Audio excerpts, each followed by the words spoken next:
Coach?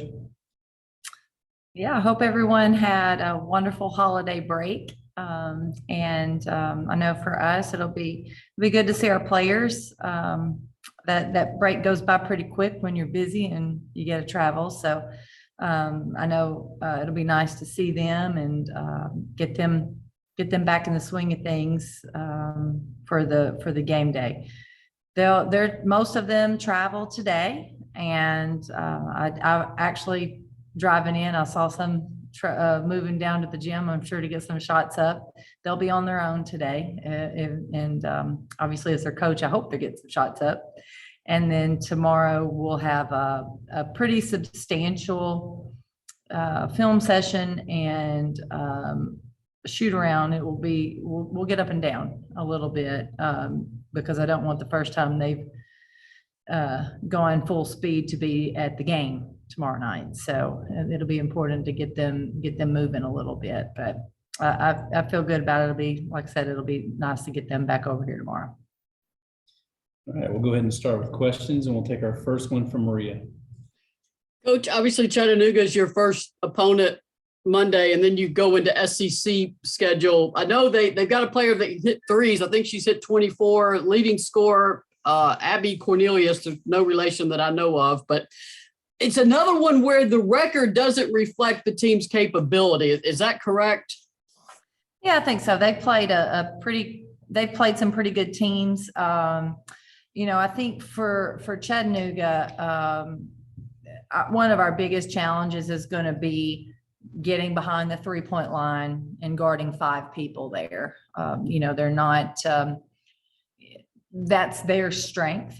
And obviously that's one of the things that we will have to adjust to for sure. Katie Galloway was a player at Chattanooga when I was assistant there, and great person. I know she worked really hard. I've worked really hard as a player. I know she does the same as a coach, and they'll come in here ready.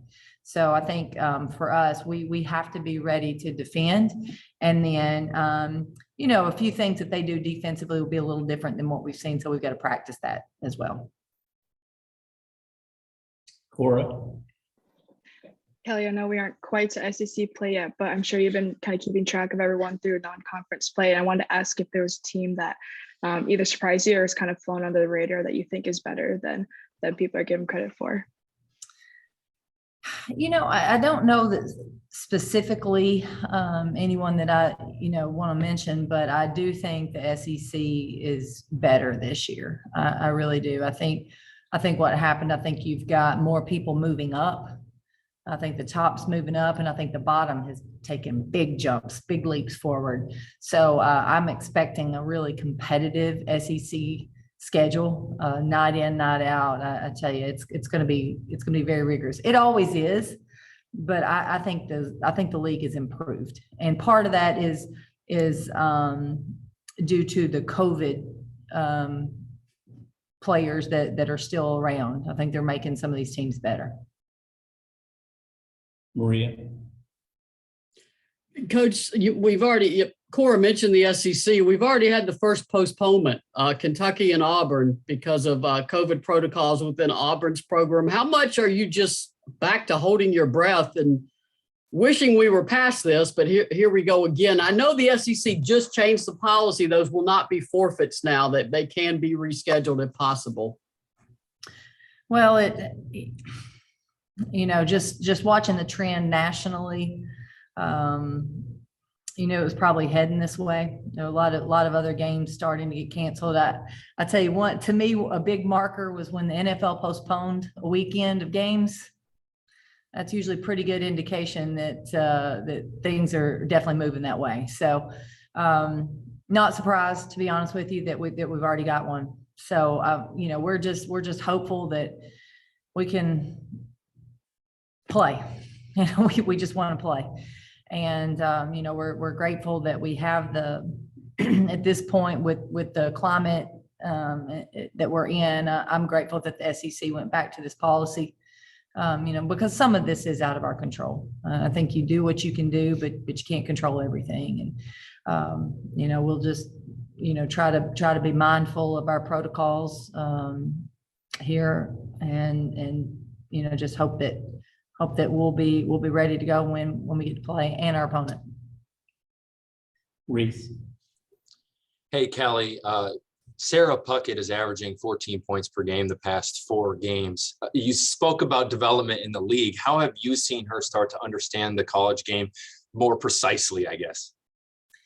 Yeah, I think she's playing with a great comfort right now. I think when you come into college, the game's a little different, and regardless of your preparation and regardless of the competition that you've had leading up to, it's just a little different. You have to work through that.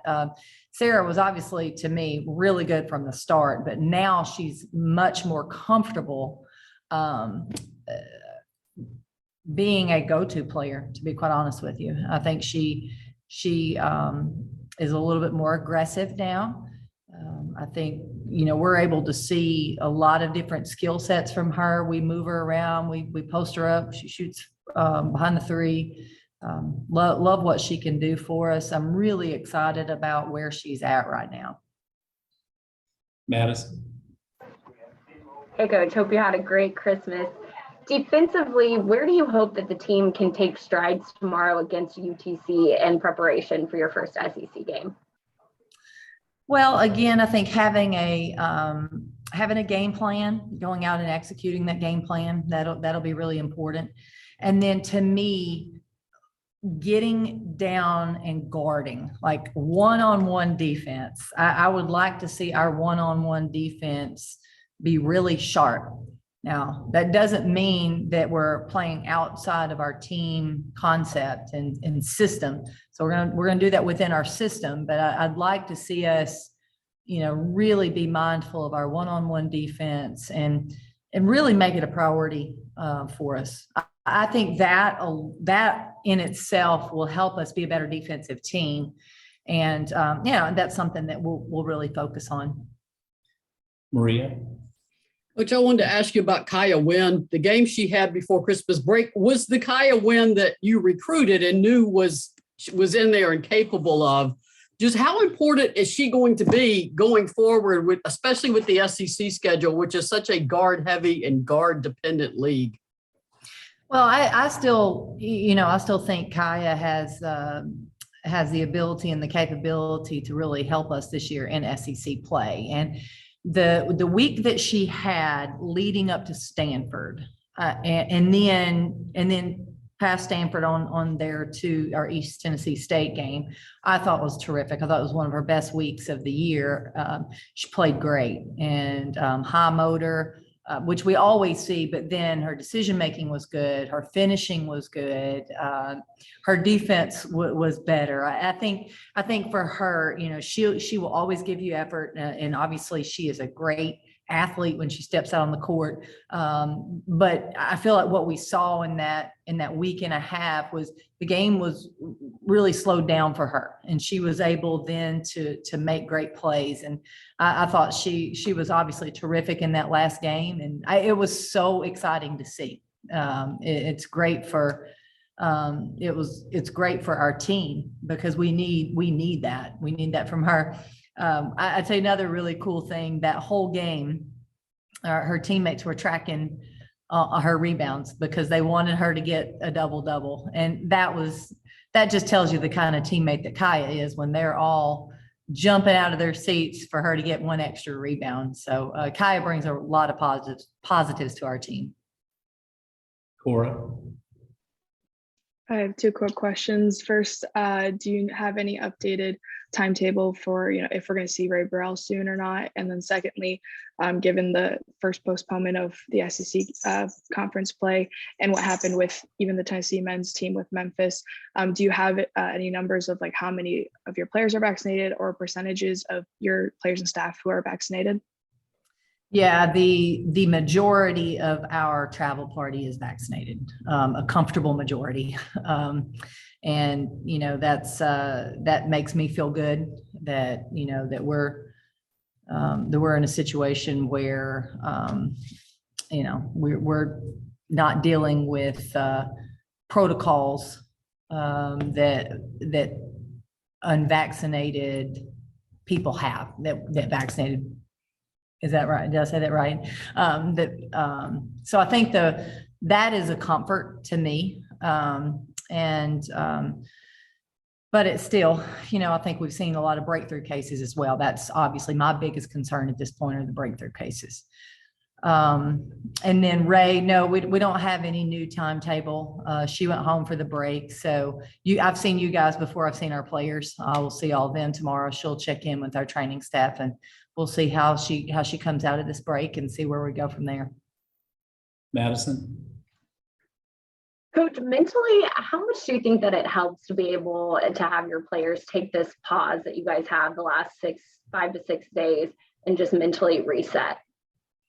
I think this time is critical for our players mentally, physically as well. But really, this break is a mental break, because from here on out, you don't get one. I mean, we're in it now and about to jump into SEC play, and it's rigorous. There's a huge demand, and then as soon as you start feeling that it's a lot, then we add school back in, towards the end of January. So this, I've always believed it, and I believe it now more than ever, that this break is needed. I think it is a long season. It is exhausting for young people and staff, to be honest with you. And they have to take this time off mentally. And I also think it's important that they're able to, as many of them can, go home. I think that's a big deal. And they've been away for a long time, and some of these freshmen, they've been away for the first time in their life. So especially for those young women, they need an opportunity to go home, reset, and then come back. Reese? Hey, Kelly, obviously it's the last game before SEC play starts. So what is one specific aspect do you feel like your team needs to improve on in this game before you head into SEC play? Well, I think for us, nothing has really changed for us. Obviously, our offensive execution, being a little bit more precise with our screening and our cutting action. I think those things are going to always be a priority for this team. Making sure that our pace is where we want it. We do want to be more up tempo. I think making sure priority to get the ball to the paint, that's been really good this year, but we will continue to continue to work on that. Defensively, I think our one-on-one defense, and then our awareness off the ball. So when you're not guarding the ball, what is your job? Where are you? Are you in the right position? Are you alert? Are you ready to make plays? I think those are really important things defensively for this team to improve on. Maria? Coach, I want to ask you about another freshman, Caroline Strickland. Her numbers don't exactly show her potential. I mean, she can play inside. She's playing behind Kean Green, Alexis Dye, Tamari Key. But watching her play, she is so aggressive to the basket and aggressive to the ball. What is her upside going forward this season? Yeah, I think you just said it. I think Caroline is very aggressive. She is honestly one of our best post-ups. You ask our practice players who is the hardest player to guard on a post-up. Kean Green and Caroline Strickland. So she's coming in. She's really wanting the ball, and I think that goes back to her aggressiveness. She wants to get it right. She's a pleaser. She wants to get it right. I think that's an upside, to be honest with you. She's going to keep working and keep trying. She can shoot out in the floor. And I think there are times that we need somebody to be able to step out there in that small forward position, or even the 5, and knock down shots. I think those are good. She's still kind of adapting to playing at this size. She's been one of the taller players that she's faced. Now she's playing against people that are sometimes 4 inches taller than her. So I think that's been one of the biggest adjustments that she's been working on. But like you said, she's playing behind Tamari Key and Kean Green at times at the 5, and then Alexis Dye, sometimes Sarah at the 4. So she's good. Caroline's good, and she's going to be able to give us some really good minutes. But there's just some really good players right now that are experienced, And that's really the difference for her. This last game, we got some great minutes out of her, and I thought that was good for her. It was good for our team. And, we're going to need her at some point this year in the SEC. We're going to need her, and she's got to be ready. And I think, games like our last one, I think are really good for that. Quick follow-up about a former Lady Vol and your former teammate. I was talking to Shamiqua Holtzclaw several years ago, and she said Lady Vol fans kept complaining because she had a baby boy and Cindy Spencer had a baby boy and Shauna Zolman had a baby boy. And the fan wanted to know, when are y'all going to have girls finally so they can be Lady Vols? Obviously, Camden Rose was born December 22nd. So I'm just curious if you've got the LOI ready. Does a footprint count? Are you getting that paperwork done? Yeah, we need to get on that right now. There's some good lineage there. So that might need to get on our recruiting, see how young we got to go on that one. All right. Thank you, Coach. And thank you everyone for joining us today. Yeah. Thank y'all for hopping on. Hope you have a wonderful rest of your weekend, and we'll see you at the game tomorrow night. Thanks, Kelly.